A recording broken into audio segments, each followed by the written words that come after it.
Hello and welcome. Thank you everyone for joining us for this Zoom today.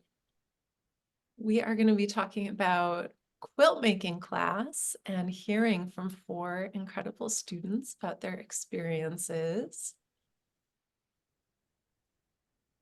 As everybody trickles in, if you can maybe type in where you are coming to us from. So I see some nice familiar faces. I can see Marion is probably in Santa Fe and Marie France is probably in Canada. Oh, Justine, it's so wonderful to see you. I'm just going to shift so I can see all your faces for a minute.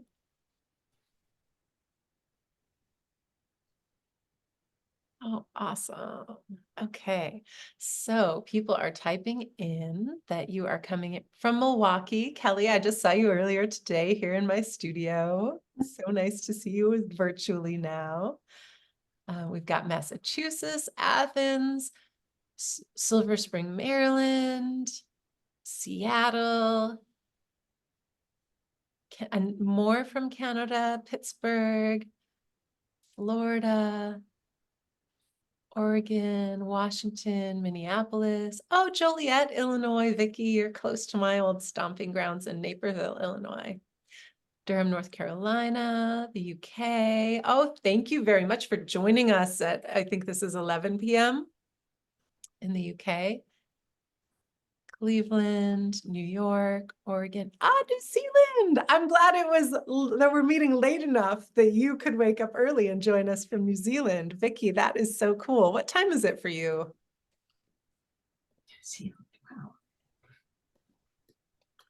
Texas, Canada. Okay, awesome.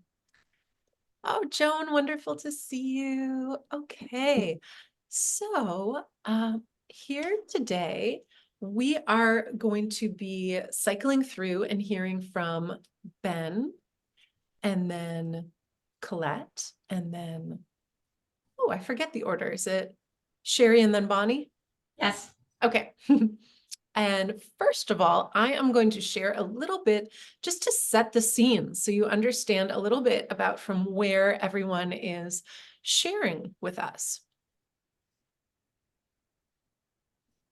So this is a nice behind the scenes view that you all have probably not gotten to see before. This is in the Mighty Network where our class takes place. And so only students and alumni from the class would be in this space. And we have a curriculum. So here you can see, for example, our first trimester is about aesthetics. And then, for example, students might go through module 1 at the beginning of class and define their aesthetics. I have recorded audio options for all of the audio because I am a big audiobook person, especially since I like to be sewing instead of reading. And then I've got a lot of wonderful videos that help unpack a bit about aesthetics.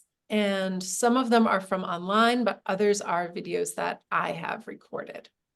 And then as we continue onward, we dig into refining our conceptual interests, the ideas behind our art, technical skills, economize. There aren't any quizzes yet. That's just an option to do a quiz on my end. Students don't see that side of it. Economizing and resource management, thinking about time, fabric, storage space, rent that you pay for said space, all of the resources that go into making quilts. Small studies and working in a series, being generous to your practice, which is a very fun module, photographing your work. And right now, our students are in the midst of writing about their work. So they presented at the beginning of August, they presented their findings on Zoom around taking photographs and working with pictures. And now they are in the midst of viewing this module about writing about work. And then soon they will be presenting in early September, not over Labor Day, but in early September, about that module. And then as we continue onward, These are our modules for October, November, December. And then we've got a module that celebrates graduation. So just some things for them to continue to think about as they go onward. The class this is the very first group of students. So there's a lot of trust from these students that this would be a class that I'm still recording the modules as we go. And so they're figuring that out, but also it's been a lot of fun to get to co-create things and ask them, what are you curious about when it comes to writing about your work? What are your questions around photographs? And their questions and insights have led to a much richer set of modules and learning than if I had just made everything by myself in advance rather than moving along with the group as I create things. So here, if you go to heidiparkes.com/workshops, you can see some information about class. And here we've got information on the curriculum. And then the dates, and dates are very important. So we will have a class that meets at this exact time. So the time we logged on, 5 p.m. Chicago time, Central, is going to be a time that class starts next year. And then we also have groups on Sunday, Saturday, and Friday. My hope is that Friday will be particularly appealing for our folks in New Zealand and Australia, because it should be late enough that then you can join us on a weekend morning. And so that is just a really exciting class. You can click over here to the 2024 class listing.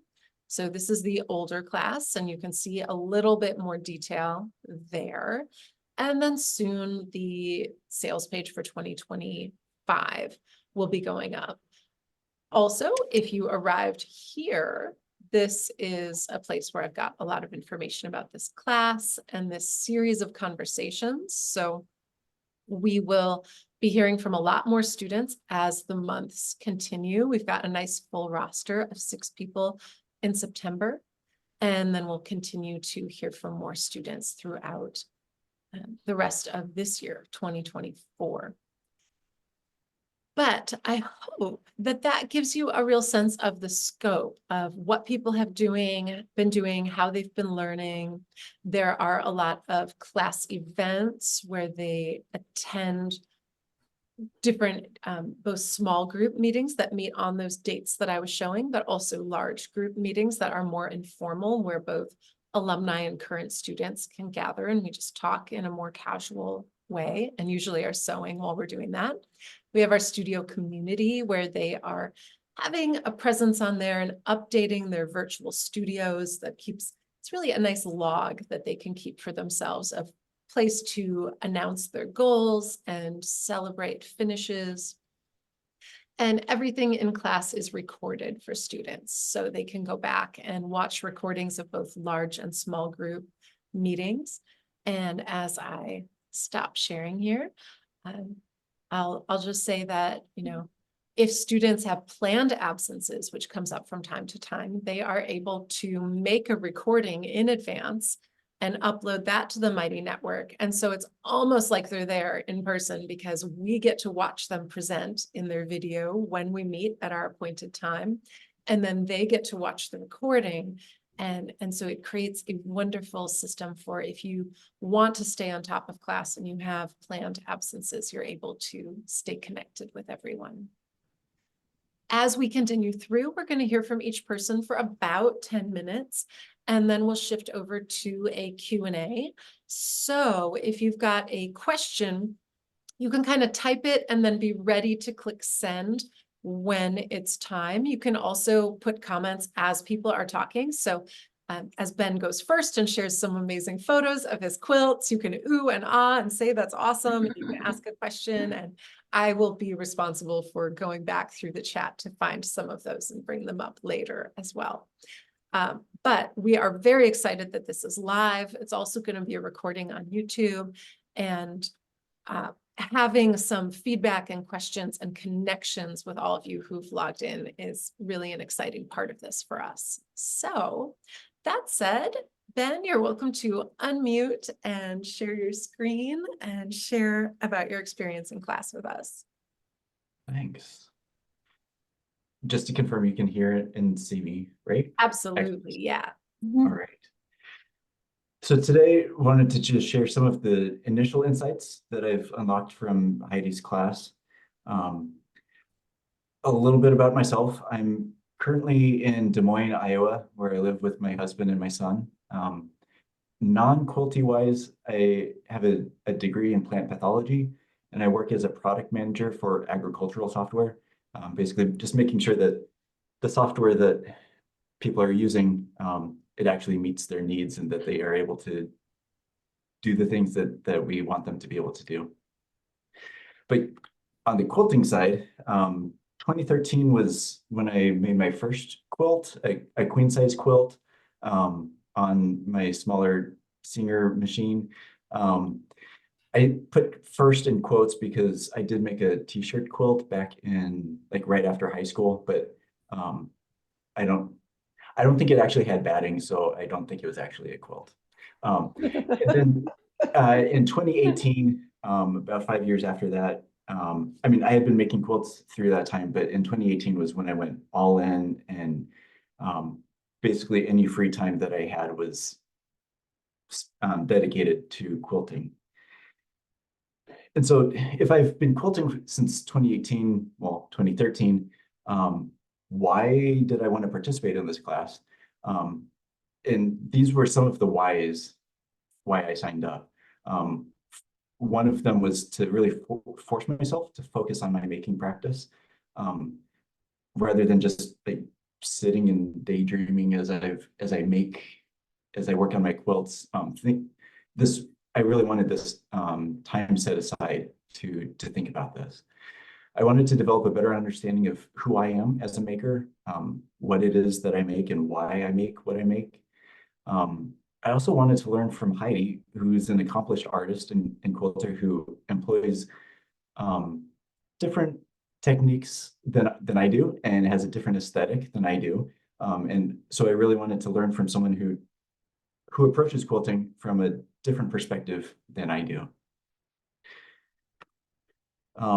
And so what I'm going to share today are just some of the things that I shared in the first sessions of class, some of the things that I learned during those first modules, specifically the exploration of who we are and what we like, just so you can have a better sense of who I am. A little bit about exploration of aesthetics, and then just a toe dip into the exploration of concepts. I won't go fully into that for the sake of your time. So starting with some of the favorite things that I've seen that help give you a sense of my perspective of things that I like. So I shared a number of screen grabs from favorite movies, and as I was reflecting on why I chose these particular movies, I realized that all of these are movies that use color as a way to further the plot and to really draw in the audience and communicate the story that they are trying to tell. And that they use color in a very effective way to help manipulate, manipulate our emotions as we're watching. I also, these are some other favorite things that I've seen, just a subset of favorite pieces of art that I've seen in museums. What I gleaned from this part of the exercise was realizing that I'm really drawn to color again, and specifically color field, that approach to making art. Also, things that are non-representational, abstract, and abstract, and also things that have queer themes, or that the artist themselves are queer and bring some of that identity into their art. So then I wanted to share just a few favorite things that I've made. We'll start with this one. It was a commission from a friend for his husband's recording studio. They are really big into musicals, and he wanted something that could help dampen the sound in his recording studio. And so this was based on Into the Woods, the musical.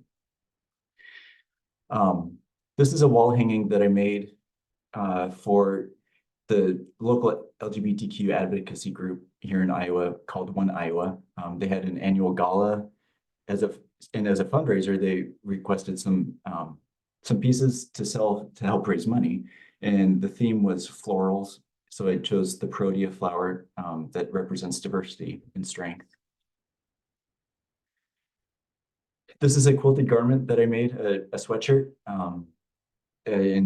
last year in 2023. I wanted to make something that was subtle, maybe not so subtle, as a reminder that it's okay to say gay. And then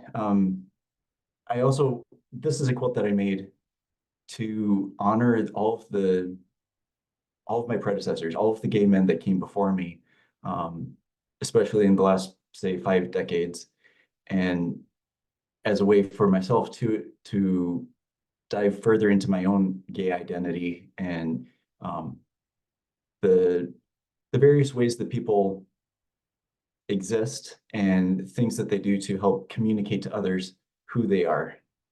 And so that's this hanky code. And then the last one I'll share is this jacket that I made this year. I really wanted to, it's one of my favorite things just because of the colors and using the Aurifil Tulip Pink neon thread, and just how bright it is and the bold the design is. So as part of, I think even that first module of aesthetics, I was thinking, so if it's a favorite thing, is that something that I want to pursue in my practice? And just because it's a favorite, is that what I should be pursuing? And so I wanted to investigate that. One of the things that I looked into is color field. I mentioned that in this approach, there are large fields of flat, solid color. The color itself is the subject. And these are areas of unbroken surface. So you can't, you're really not supposed to be able to see the hand of the artist in it at all. And a part of that was appealing to me because when I make my quilts, I usually want to have almost no texture. From the quilting, I want to have the design speak. I do recognize the importance of quilting though. And so I wanted to explore how to best represent color field in a medium of quilting that by definition requires showing an application by showing the hand of the artist.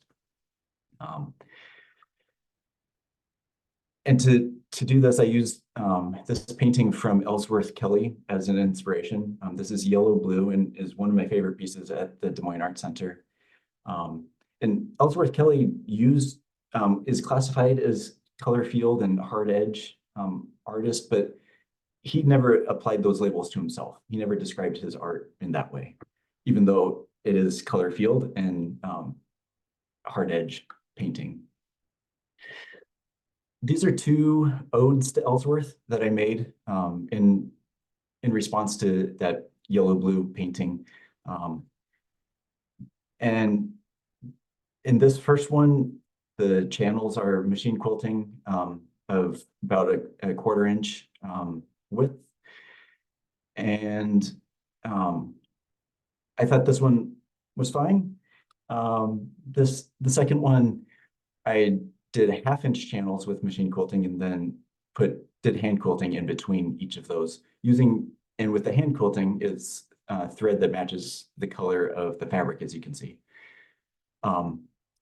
And even though you can see the quilting, you can see the technique, and it's not a solid color, I thought that of the 2, this one was a little more effective in that having the color of the thread matching the fabric, just to help create some consistency across there. But also the hand quilting I think really helps bring a good marriage between quilting and color field, that you have the texture from quilting that you expect of quilting, but it helps create more of a solid color for color field. And so through that exercise, is that, if it's a favorite, is that what I pursue? I have another few that I want to do, but I think while I like color field, some of the improv that was needed for doing that isn't my strong suit. So I want to see if I can pursue that maybe with blocks and things that I tend to use more often. And so through all of that, I do want to just touch base on concept, which was the second module. Going through that exercise with the Ellsworth Kelly, and then just thinking about and looking at all of the quilts that I have made.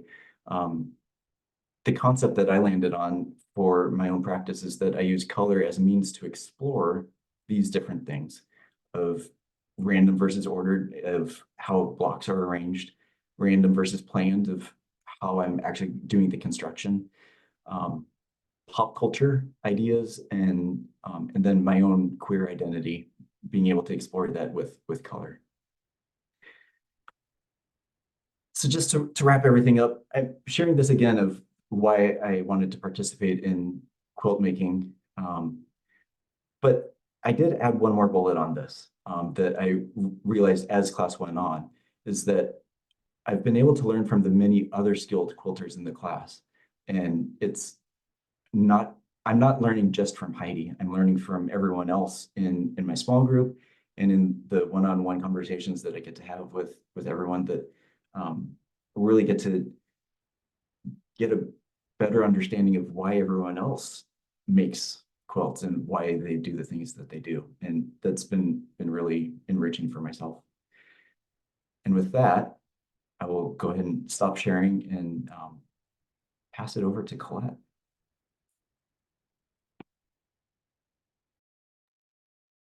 And thank you so much. That was wonderful to get to hear your insights. And I have to echo that it is such a joy for me to get to show up in class and know that once a month I have 9 hours of sewing reserved for myself, because I attend all of the small groups, and that then I get to just revel in watching all of these 10-minute presentations from each student. They're so interesting. So over to Colette. Like, I let you all choose the order that you wanted to present in, but I could not be happier that we are starting out with Ben and Colette. And I think you guys will see why, because Ben is a very established quilter already, and Colette is new and doing such exciting things. Okay, let me figure out how to do this.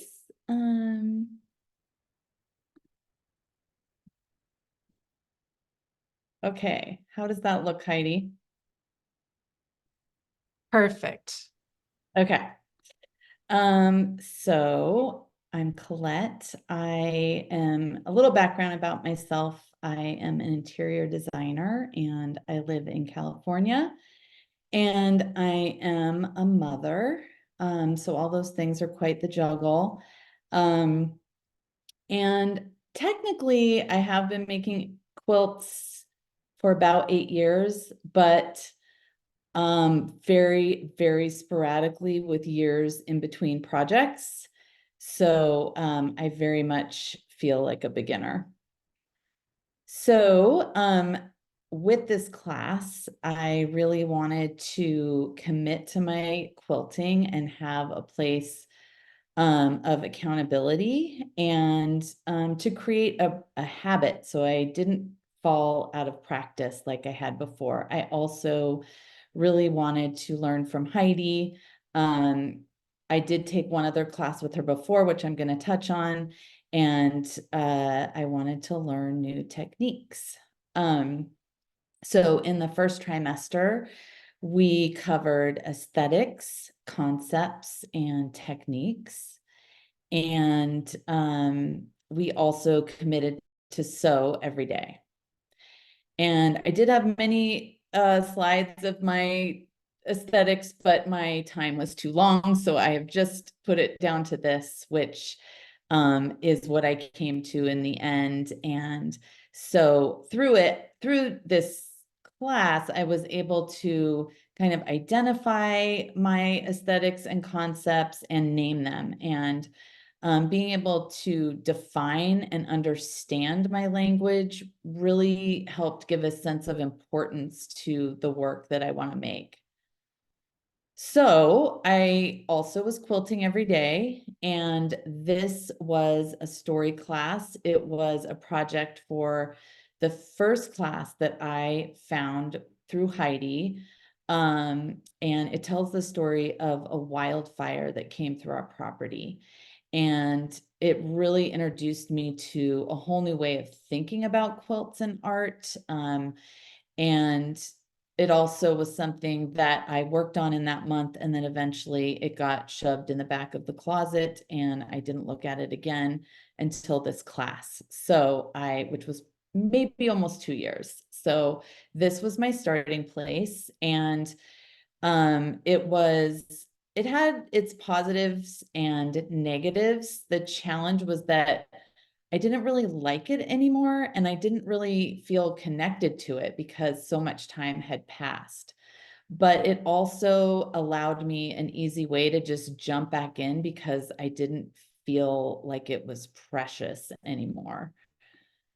But as I moved along, it does have elements that I had later named in the year-long class that are in alignment with my aesthetics and concepts. I have squiggly lines that I love. I have symbolic representations of things on our property, patterns, color, playfulness. I used red embroidery to indicate where the fire came through our property.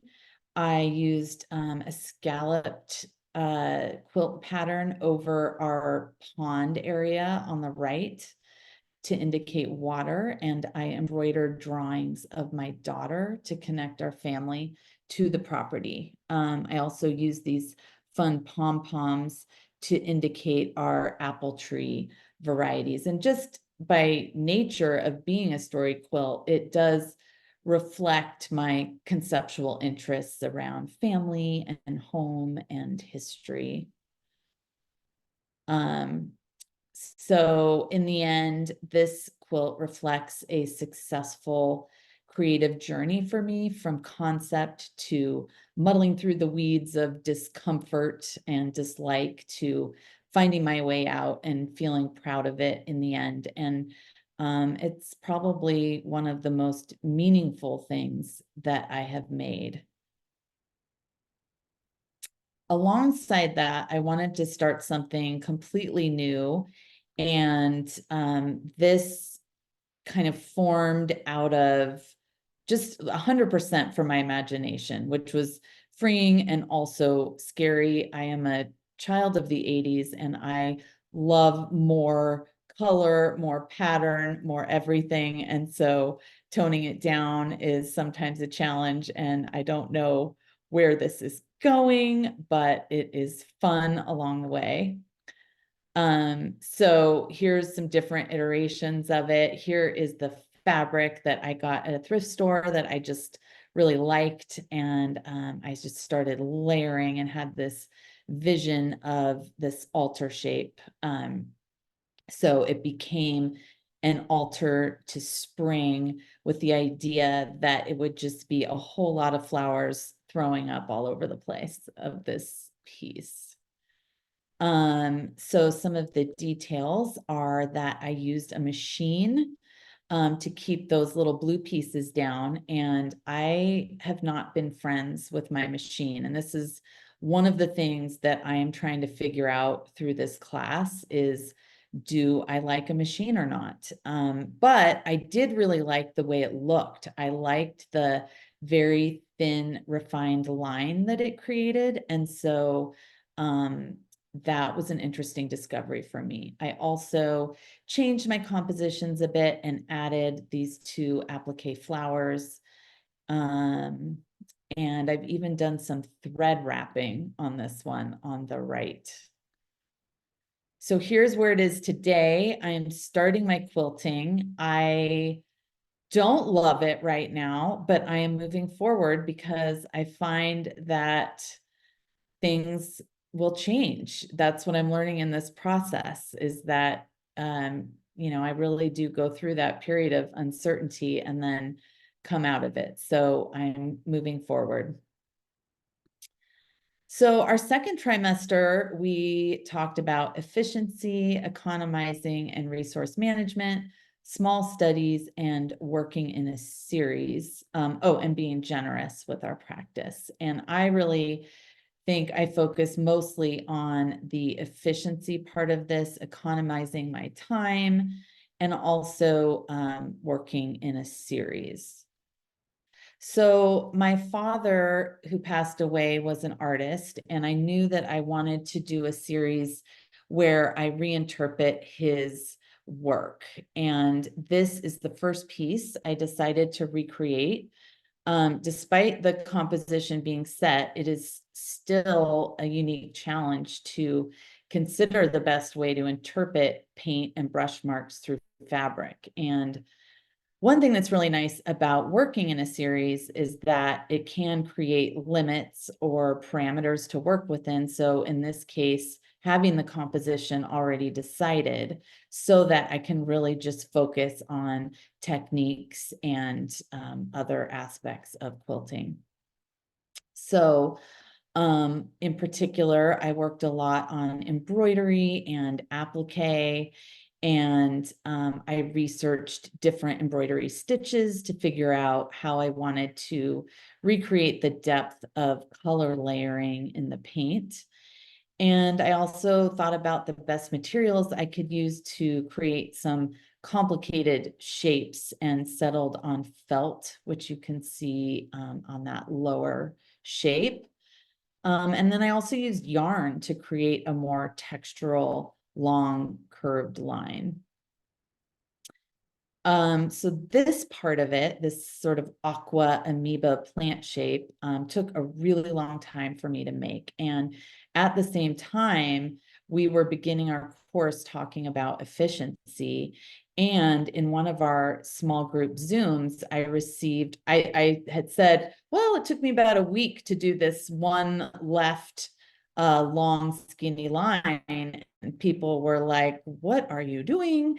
Why don't you try some other embroidery stitches? And so I took that recommendation, and from left to right, you can see I shifted to, I think they call it a basket weave stitch. And I even started doing it looser and looser, and I was able to complete the whole thing in the end in less time than it took me to do that first one. And I think it looks better, actually.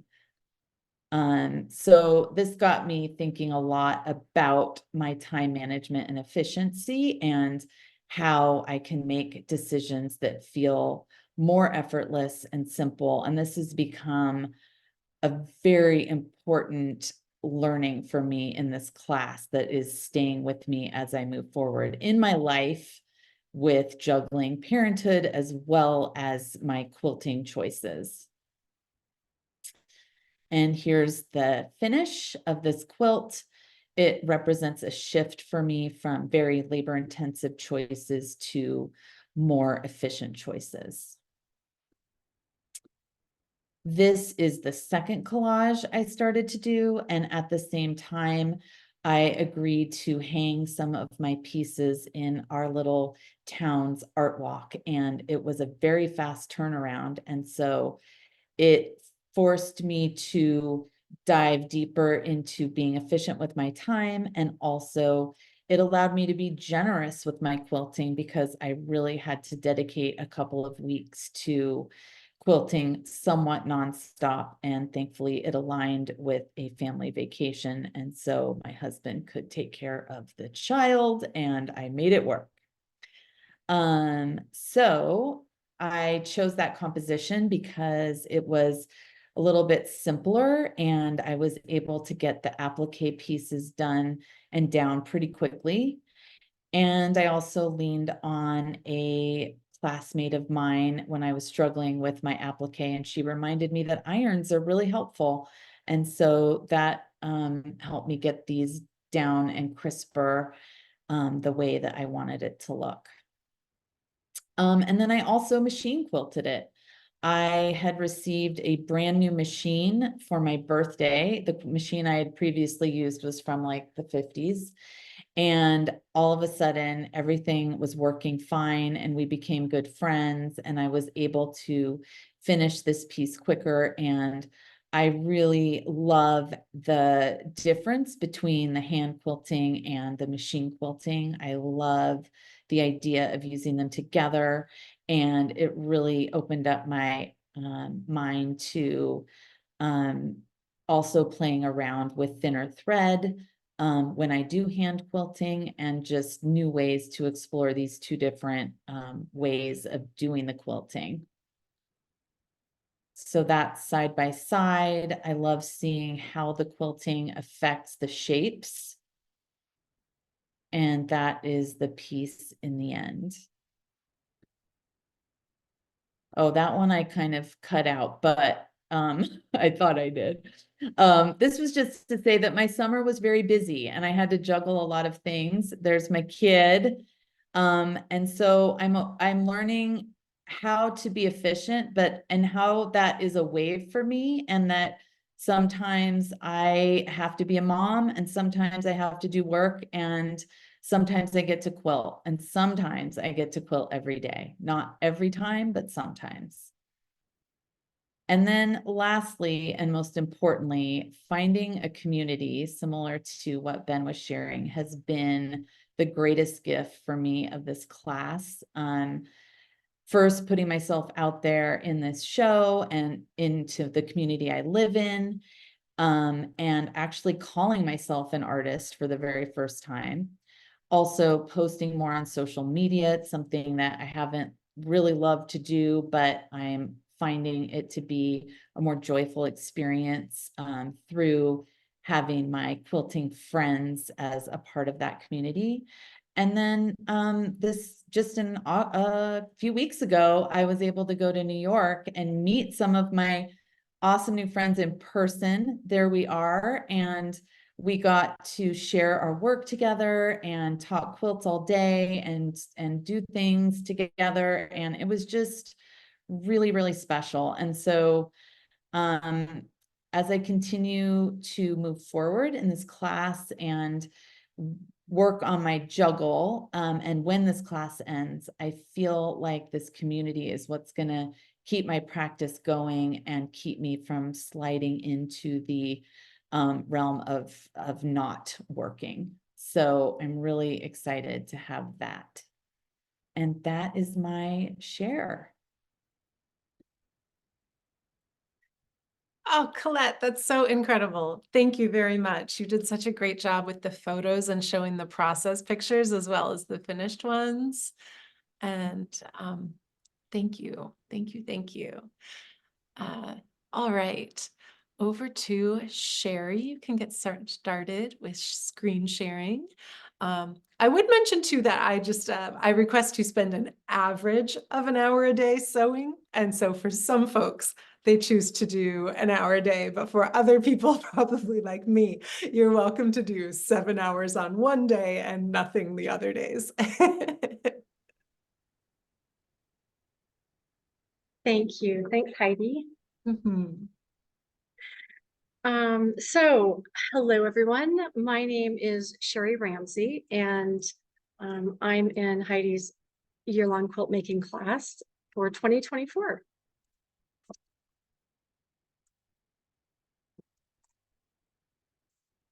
Is that coming up? Oh, there we go. So one of the reasons, one of the things I'm going to talk about is why I decided to take Heidi's year-long quilt making class. And of course, it's Heidi Parkes. I found Heidi in, I think it was 2021 in Santa Fe, New Mexico.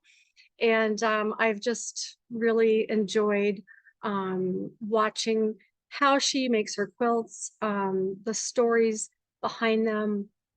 And I really enjoy her teaching style. It resonates with me. I also had a desire to learn, and I'm just like a lifelong learner. So any chance I get to learn, I'm there. And creating and sharing my art is something that I haven't done before. And you know, I find that in the past it's been somewhat of a struggle to do so. So I really wanted to bring that forth and figure out how to do that. And the class is an online format, which also works with my life and my schedule. The idea of being in community, like both Ben and Colette have shared, you know, just resonates with me, and having that support of like-minded people and having similar goals, you know, is really important to me.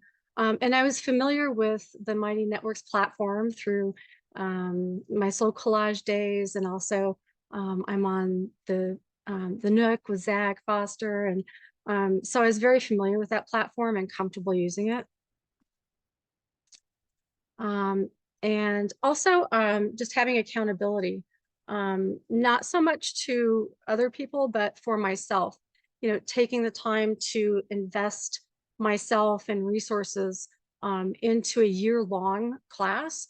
That's to me a long time. So, you know, I thought about what this class meant and if I'd be able to do it, and just making sure I can be accountable and also flexible. So far, I have a couple of favorite modules. They're all great, but I have my favorites. Defining my aesthetics was huge for me. Visiting art galleries and museums. I've lived in Colorado since 1978, and I've never visited the Denver Art Museum. And I was like, oh, I don't know why, but I did go, and one of the exhibits at the time was on the right here, this large monochromatic painting by Ha Chong Hwan, called Conjunction 932005. It was just magnificent. It sparked me, it moved me, it stopped me in my tracks. I took lots of photos, but I also took a notebook with me and a pen, and was just like making notes about how I felt, you know, as I looked at the piece, and possibly, you know, why it stopped me in my tracks, so that I could go back, you know, later and just kind of like review everything. And there were lots of pieces that first time I visited the Denver Art Museum, and lots of notes I took. It was a wonderful time, and I will never forget it. And then also visiting art galleries and museums and things online led me to find Maria Lai. She is a she was a Sardinian artist, and of course I just went with Heidi and other students to Sardinia for the travel diary quilt, which I'm working on right now. So to be able to see some of her pieces and visit her homeland was very special. I also got a tattoo while I was there that was inspired by this specific piece down here that's untitled. Another artist that I found online was Herman Nitsch. This splatter painting was just stunning to me, and I really liked that as well. A couple of quotes that I really liked from Herman Nitsch was, I want to feel that I'm alive. I want to be. I want to fully realize being. I think art is a way of intensity, a way of experiencing very intense feelings, which I do.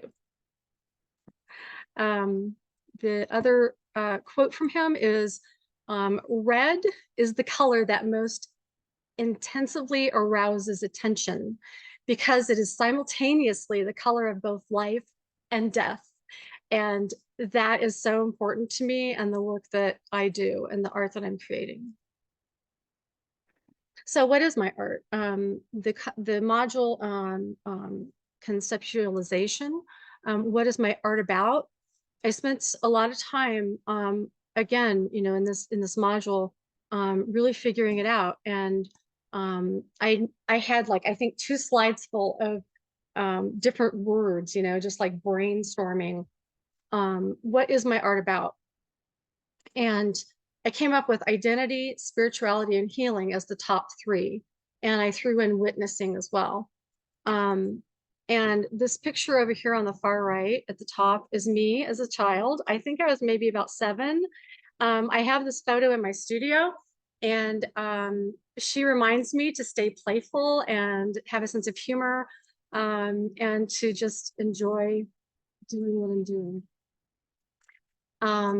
The picture down here in the bottom left is of my sister, the only photo I have of her.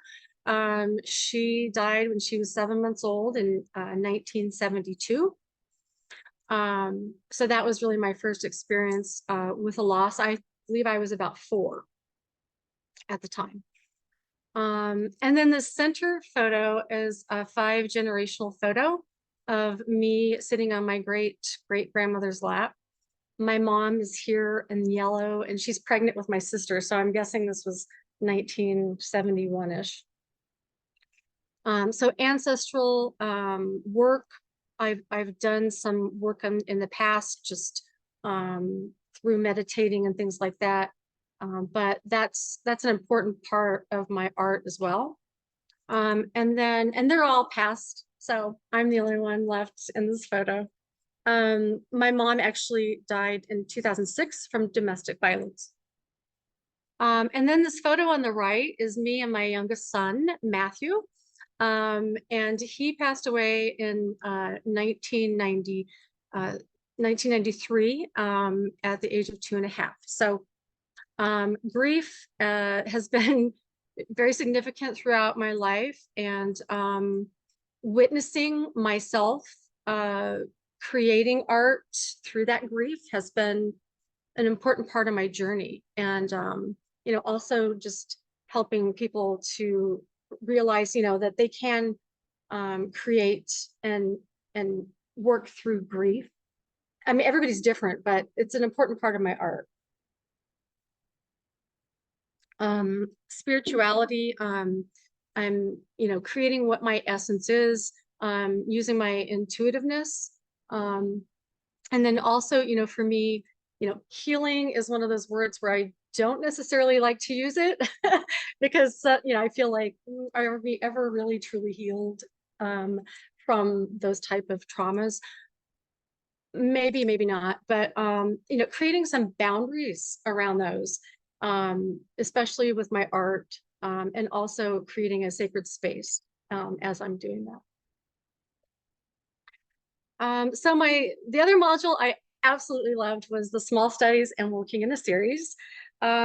This was, I kind of started on the top left, creating my blood spatter, if you will, using paint, not blood. I get asked that quite a bit. People kind of like, what's that? And so then, you know, going through and creating the small quilts on canvas. I took Heidi's class on how to mount your small quilts onto the canvases. And so I created a total of 9 individual pieces. And then, you know, as the work evolved, I decided I needed to add some true crime, which I am a big fan of. I love true crime, and it's always on in my house or a podcast or something. I just really resonate with the families and the victims, you know, in the shows. So, you know, it also comes through in my spirituality, my work. But so I added these exhibits, and so this is a part of my series of true crime exhibits. In the end, on the bottom right here, I had all of these 9 small quilts, mounted quilts. framed, professionally framed and floated. And you might be able to see it behind me here. I was really thrilled with how it turned out. The other true crime exhibit that I created was a blood stain. And again, you know, I did this in my backyard and using paint. I'm a long arm quilter, so of course, for this one, I felt it needed to have an element of a mattress design and feel. So I used a few layers of batting, and I long arm quilted this with a pantograph that resembled a mattress design for me. And then I hand stitched this beautiful desert rose cacti fabric onto the outside of that for juxtaposition of this beautiful fabric, you know, amidst the side of this horror, you know, traumatic mattress blood with a blood stain.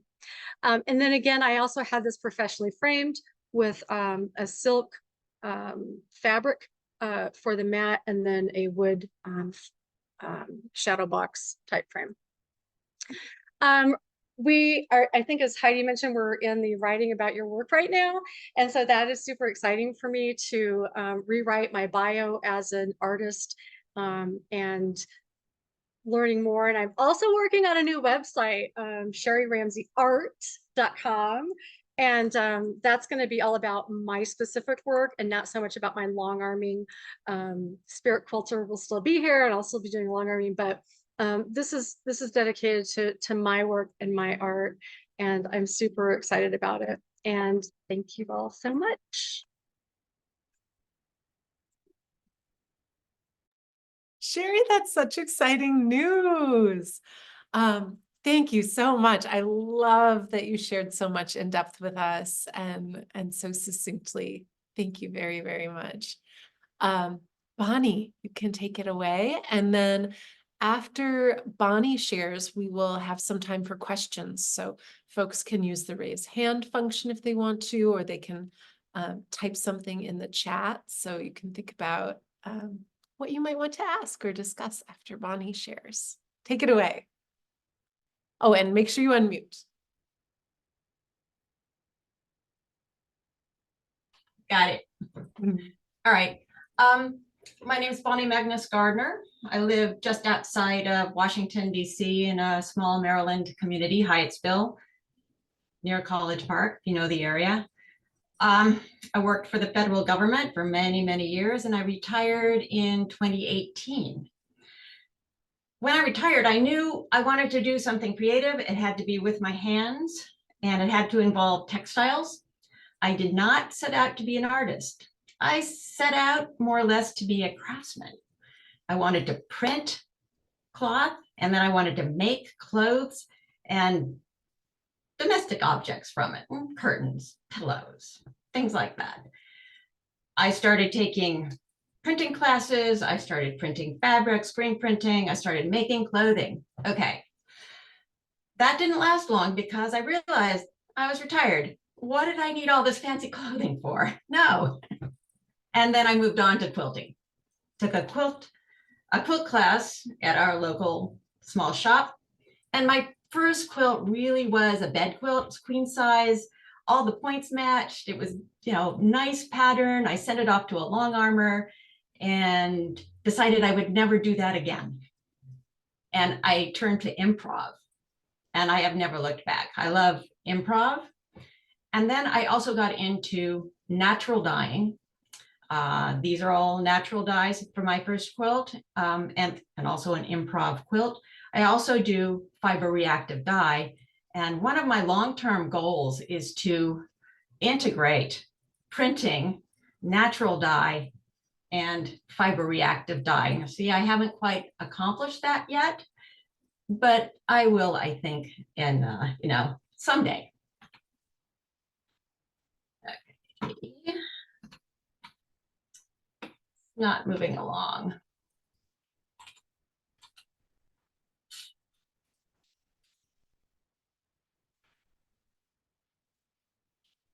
Here we go. So indigo, of course, is one of the things that I dye with. And these are two fairly recent quilts. But before I go into my quilting, I wanted to say something about Heidi's class and why I chose to do this year-long course.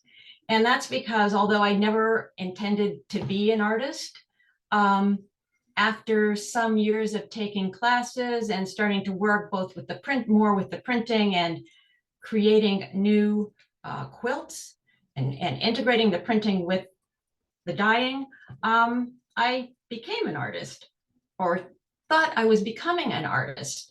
And in most of the classes I had been taking, some of these quilters definitely qualified as fine artists, but they didn't teach quilting as art. They taught quilting as technique, or a certain pattern, or a certain way of working. And Heidi's class was the first one that I found that actually approached this work of making textiles into quilts as works of art. And that really intrigued me. So I signed up for that.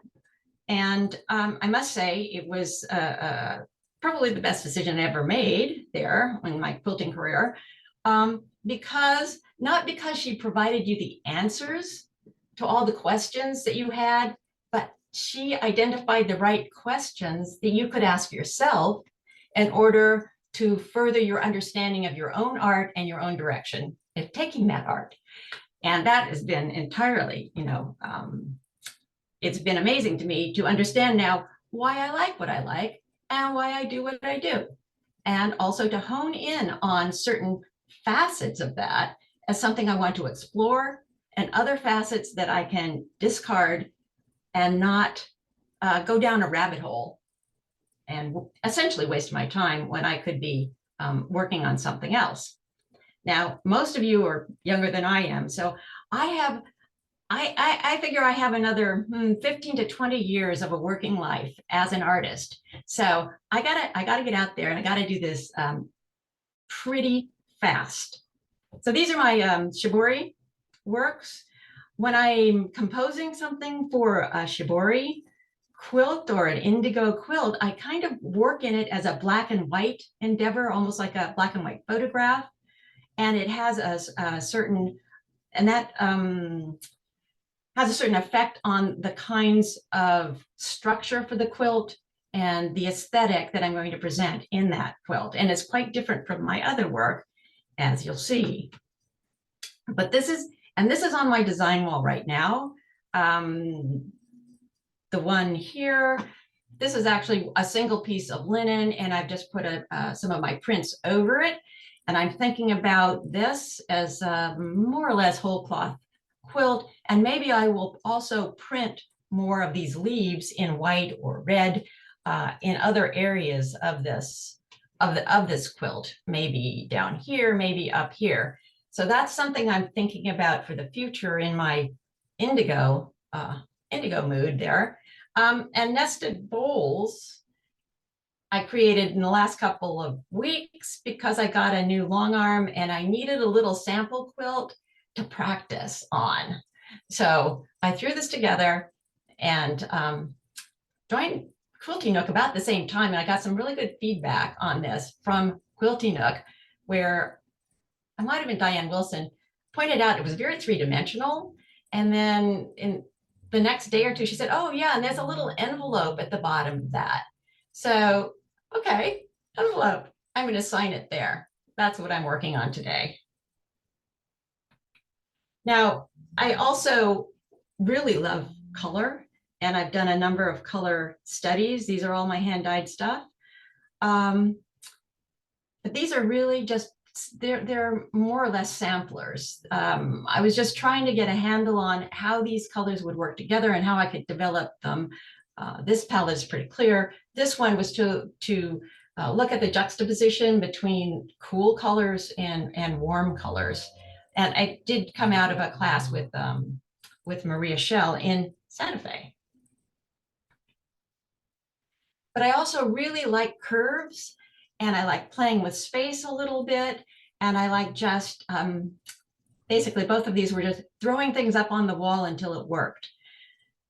I'm a little bit more deliberate now. And this one says 2024 bowl of green apples. I actually created it in around 2020 and quilted it this year. It was in a pile. And the other thing I wanted to show you here is that just doing this sort of strip quilting this was in gray, took away from the actual color.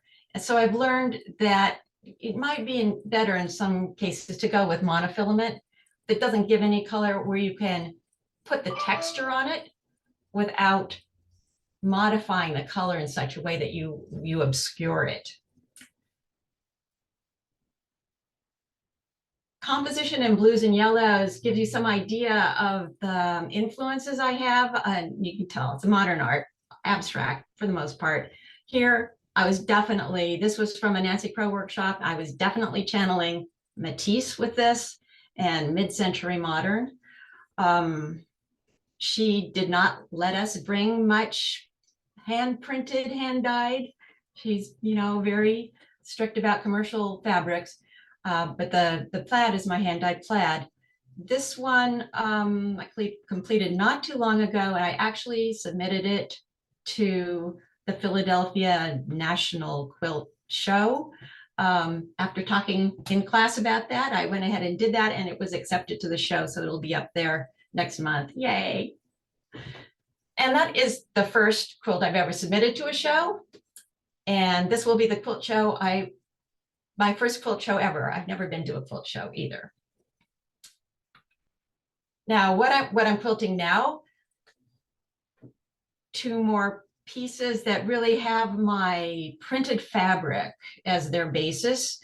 It's a class with Pat Polly that I took a few months ago. Here you can see that I use all sorts of printing, screen printing, stencils, rubbings, everything else. And in ice cream cone, the background is all scraped dye on fabric. So ice cream cone is almost done. You can see the quilting, which I use. I don't do hand quilting much because of arthritis, but you can see that I'm using a lot of free motion quilting. I like adding that element of texture, and also because if you have a highly textured, densely quilted background, the foreground will pop out. And that's what I'm doing for this one. And hopefully I will submit that one. Ice cream cone, I hope, will go to QuiltCon once they get back up and running. And we'll see if that gets accepted to that show. So my my immediate goal for this year is to do 1 quilt a month. And Serenity here, this is one of my, I hope you can see the cat. That is number 8. So I have till the end of the month to finish this. And I hopefully will be able to do that. It's pretty big. So this has been a really great course for honing in my understanding of what I'm doing and why I'm doing it. Looking forward to writing more about my art and what it's about and what it's for and how people should react to it. But in a nutshell, I just want to make people smile.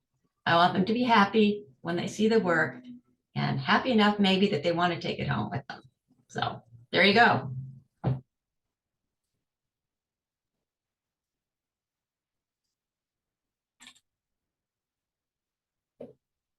Bonnie, thank you so much. Oh, I love seeing that arc of the many things that you've made over time. We usually are always talking about one module at a time, and then you forget, oh yeah, they made that earlier this year, and that too. It's been incredibly Keep rolling along. Yeah. Well, 15 to 20 retired years are like worth 30 regular working years. Yeah, exactly. I can spend 8 hours a day on this, and I often do. Yeah. So long as the garden gets its needs met. As long as the garden, well, yeah, it's raining now, so we're good. Excellent. That's very good timing for today. So it's wonderful seeing some of the comments coming in for everyone. I'm going to be sharing the chat with our presenters so that they'll be able to enjoy all of your beautiful comments that you've been sharing. One of the things that I really am able to notice so wonderfully right now is just the diversity of the way that you're sewing and approaching things. You know, I use my sewing machine on occasion for piecing, but there's been just incredible talk about sewing machines from all four of you. There are some people in the class who don't use a sewing machine. It's not a mandatory tool, but you know, if you could all, or if anyone wants to speak a little bit just to that idea of having space to make things and to figure out what it is that you want to make. I feel like you spoke really beautifully to that already, but it was definitely something that I was struck by and enjoyed in seeing all of the presentations. Heidi, by space, do you mean like the physical space, mental space? No, I mean, yeah, mental, emotional space, and just space within the class, right? Like, oh, maybe you're making that on the side, but it's outside of the scope of this class. So maybe don't tell us about that part of your practice. You know, I feel like could be something, you know, certainly what Bonnie was saying about Nancy Crow's rules about which fabrics are and aren't allowed. Yeah. So simply saying that within the scope of class and what you might talk about in class, that there's room to talk about, hopefully, the vast majority of things that you're making, and that you would feel, you know, I went to, maybe part of why classes like that too, is that I went to the School of the Art Institute of Chicago, and it's a unique college because they don't give grades for any of the classes. It's just, it's not pass fail, it's credit, no credit. And you have to show up and you have to have something to turn in. And if you do those things, then you get credit for the class and you keep chugging along. And a big part of why they do that is because it can be so easy, especially in the realm of art, to feel like, well, I can make what I want and get a B, or I can paint like the instructor paints and get an A. And that mindset and experience is quite common, I think, in the art world. And maybe partly because of my experience as a student at the Art Institute, that I love feeling as though a curriculum can be spacious enough that you can make what's in your heart to make and not be making something to get an A, as they say. I think you do a really good job of that. This class is so diverse. You can't imagine, I mean, you can imagine the diversity of style. And in most classes that you would take in quilting, it would be less diverse because the instructor expects a certain thing and that's what you deliver because you're in the class. And part of that is just the time constraint. You're in a class for 4 hours or 4 days. But over a year, there is no constraint. You do, and I certainly do, exactly what I want. And God knows I have a lot of quilts in my closet that look like other people's quilts. I don't take those out. They just sit there. Mm-hmm. They were good examples. They showed me how to make certain things in a certain process. And so they were worthwhile, but they're like exercise books. Yeah. You know, you keep your notebooks, but you don't necessarily take them out all the time or put them on the wall. Yeah. I was doing a one-on-one consultation with someone recently, and she was asking me about this class and just trying to picture, I think, if she could fit it into her schedule and the other things that she wanted to do. And I think it was really a relief and a delight for her to hear that I don't give sewing assignments each month in class. Like, it's not make a quilt that does such and such and present and show it at the end of the module. I try to really strike a balance with encouraging you to try things and try thinking or putting on a new way of looking at your practice, but to be able to add that to your current quilt, or to, at your own pace, start and finish things. I know we've got some students in class who like to work on a lot of things all at once. We have some people who like to monotask and finish one thing and start the next. And I think having enough space, again, like that spaciousness in the scope of class, to be able to self-regulate what you make when you make. So I have that ideal suggestion that you are sewing the equivalent of an hour a day.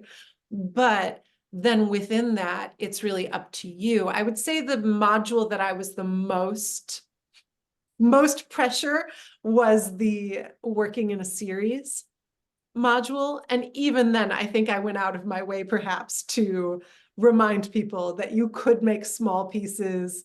You could just do a couple watercolors. And I loved that some people took us up on the watercolors idea. Or that you could just look at your existing quilts and start to think about, well, am I already working in a series? And if so, which quilts would I lump together with each other?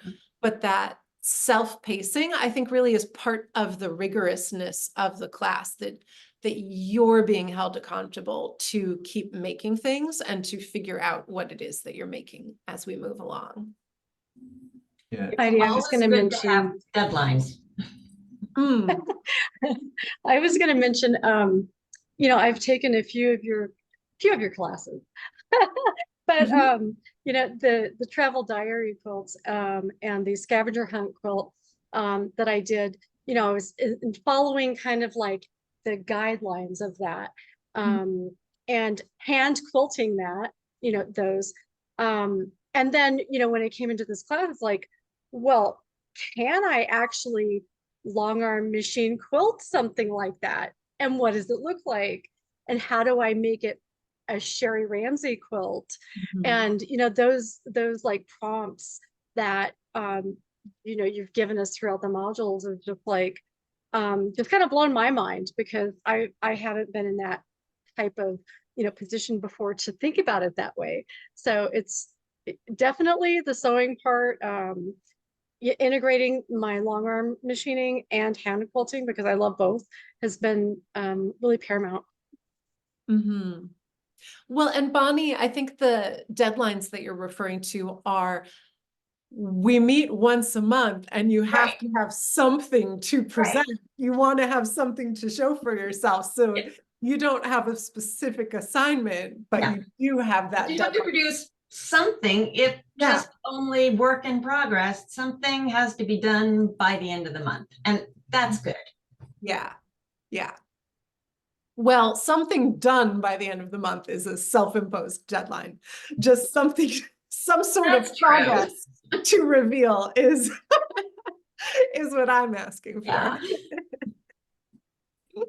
Heidi, you mentioned the series module, and I think for me, that was really helpful to have a very specific module dedicated to that topic, because I've been wanting to make, so for everyone on the call, I ended up making an additional piece that kind of fits into a previous series, and was one that I've been thinking about working on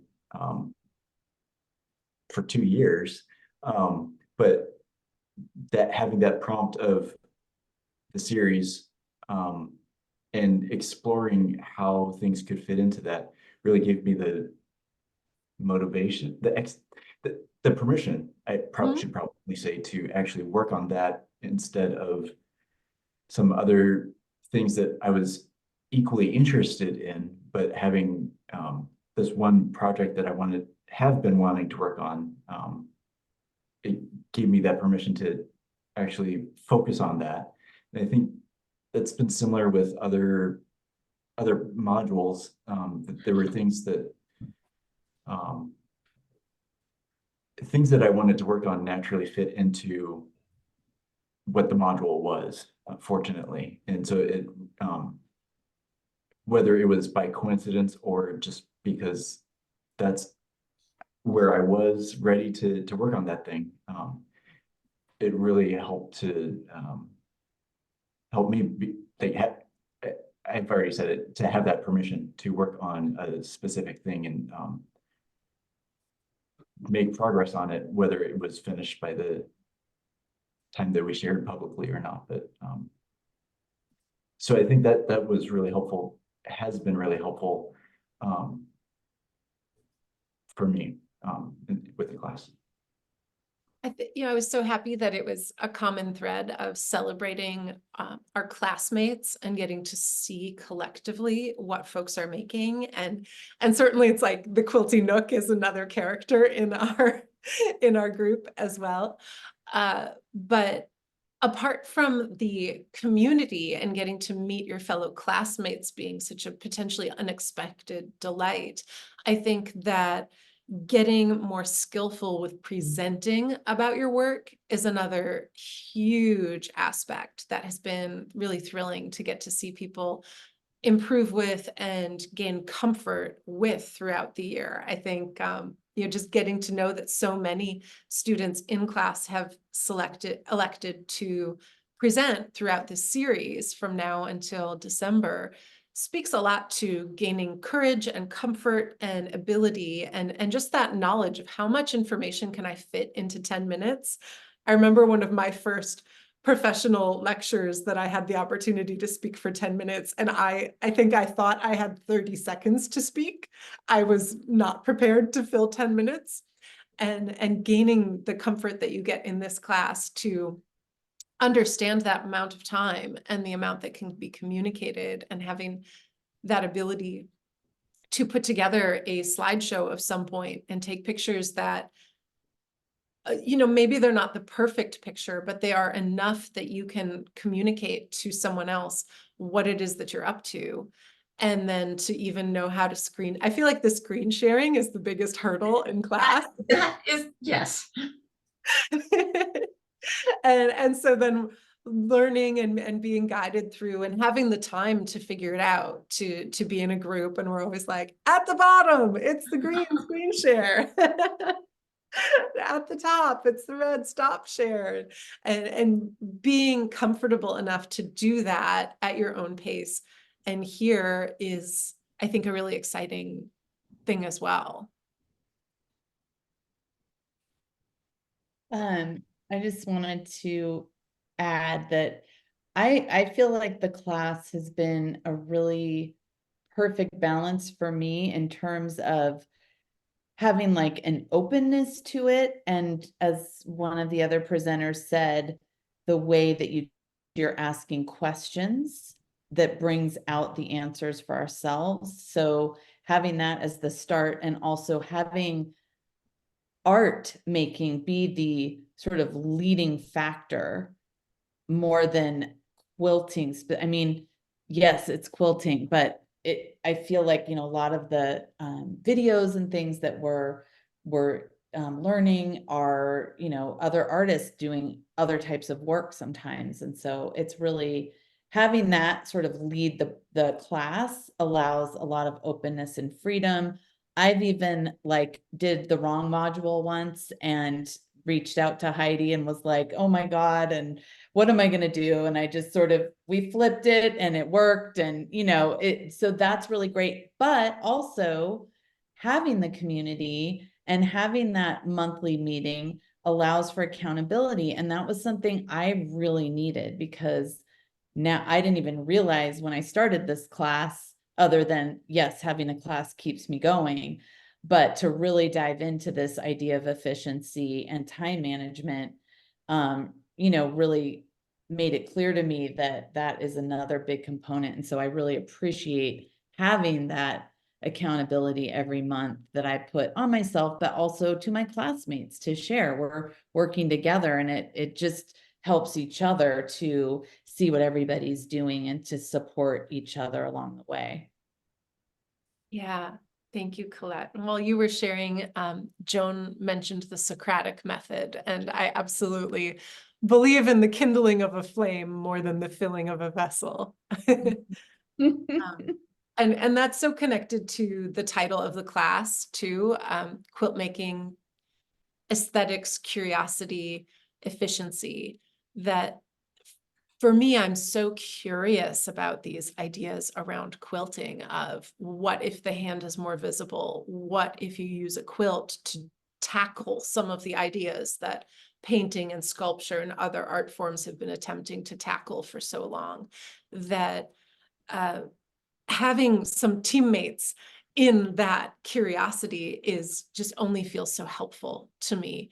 And so I feel like I'm enlisting all of you as teammates to try to figure out some of these things of what a quilt can be, what we can do with some of these ideas. And it feels really exciting to be working and investigating together on that.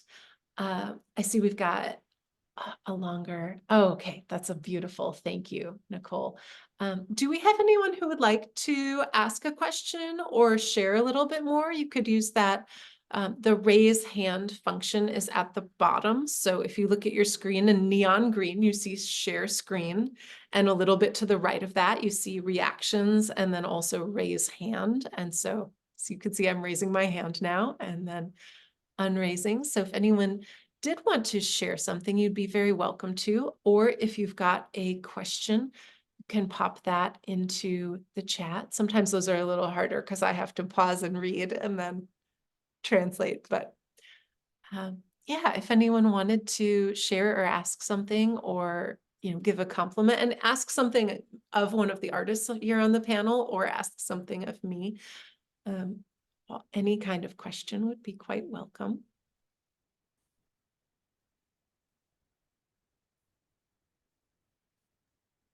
All right, well. Heidi, I can take a stab at Marie France's question of goals for the end of the year. Mhm. That, at least for myself, I am really, really, really, really looking forward to actually getting back to sewing. I haven't been able to sew in the last 8 weeks because of chemo that I've been going through. And so I'm really excited to get back into that. And so one of my goals is to finish that series quilt that I had mentioned earlier that is in the hand quilting stage, and I haven't been able to do that. So I really want to work on that. And really, I think with the upcoming modules,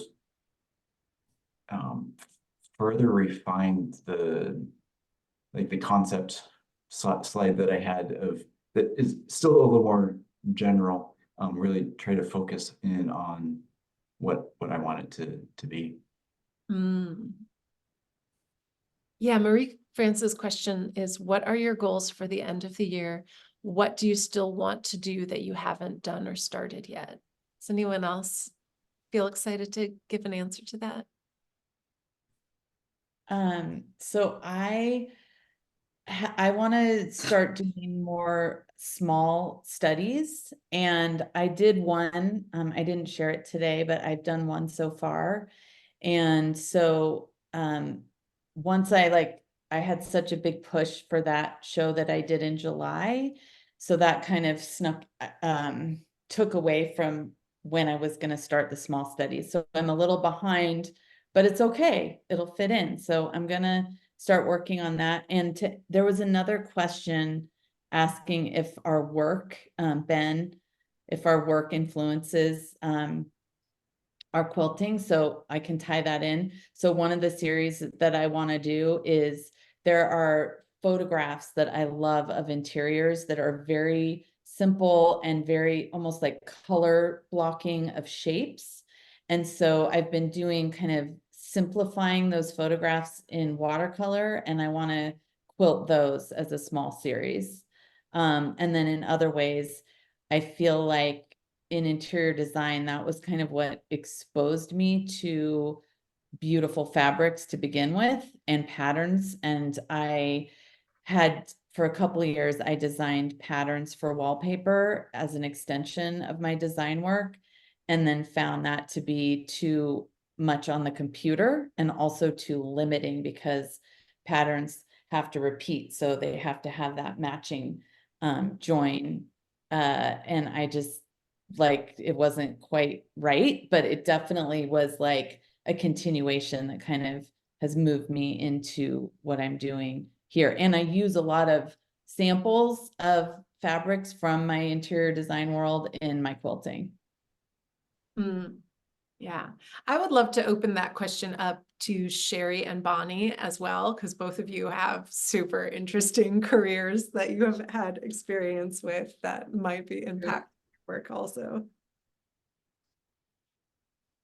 Go ahead, Sherri. Let's see. As far as the influences of my previous jobs or my current job even.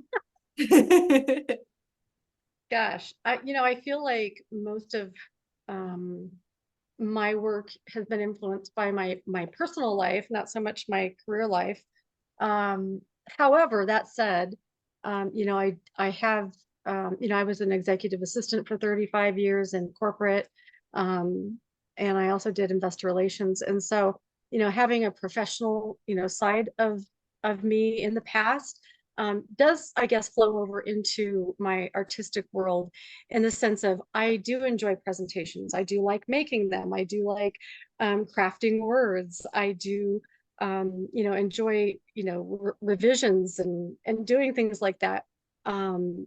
As far as like conceptually, probably not so much, but the things around it to get it to be where it's at, like, getting comfortable with Zooms, because that wasn't part of my career, but I think those type of things, have influenced how I'm doing the things that I'm creating now, if that makes sense. Oh, absolutely. And now you've got 2 websites for your quilting work. Yeah. Yeah. Well, it's going to be a while, I think, on the new one, but because I'm still writing, I'm still crafting my bio and artist statements and stuff, which is, taking some time, but it's very exciting. Definitely. Yeah. Yeah. Just throwing yourself in so wholeheartedly, I think, is connected to that career. Yeah, So true. my career for the last 25 years of my working life, I started as an archaeologist, art historian undergraduate. But then I moved into the State Department and then the FBI in cultural property protection.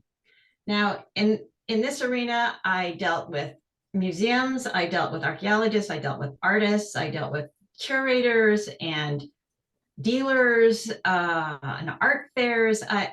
There was a lot of exposure to art. Some of it was really good art.